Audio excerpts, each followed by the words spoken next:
past the time. We had a major F5 tornado south of Chicago. Here's Dr. John Scala to give you some insight as to what happens or what doesn't happen in the month of August. John? That's right, Marshall. When we talk about F5s, that is the strongest category of tornado that we use, tornado intensity based on damage estimates. And this F5 occurred on the afternoon of August 28. Really unusual because we only see F5s maybe once every year or so.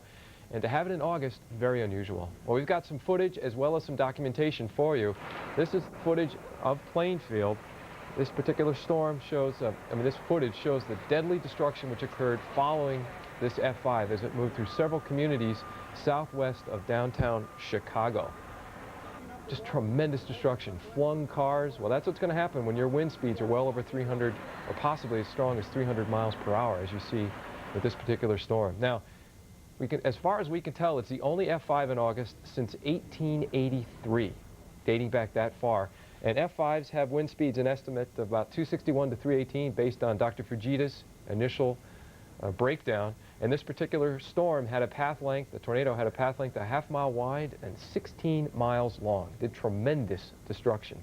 We want to talk about what led to the development of this particular tornado. This animation shows you, using the time chronology at the top, what the large-scale features were like. The arrows indicating the jet stream, and you'll see that a trough digs from the western portions of Canada and begins to move into a very broad and strong ridge over the nation's heartland. And as it does so on the afternoon of Tuesday, the 28th, there's a wind maximum that occurs right over northern Illinois. That enhanced the vertical motion field over this portion of the country and led to some very strong development of a thunderstorm complex which developed on a cold front. Let's show you that. We've got some radar imagery that we want to show you here.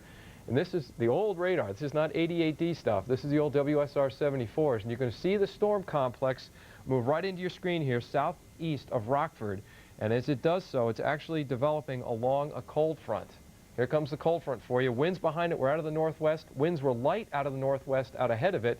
But what appeared to be a very important factor was moisture convergence, or a lot of moisture at the surface out ahead of this storm. Now, the forward propagation of the storm led to increased shear, and the tremendous instability led to this dramatic tornado. 26 deaths, over 300 injuries, the deadliest and costliest tornado of 1990, and the damage estimate, $165 million in 1990 dollars. Who knows what it would be today.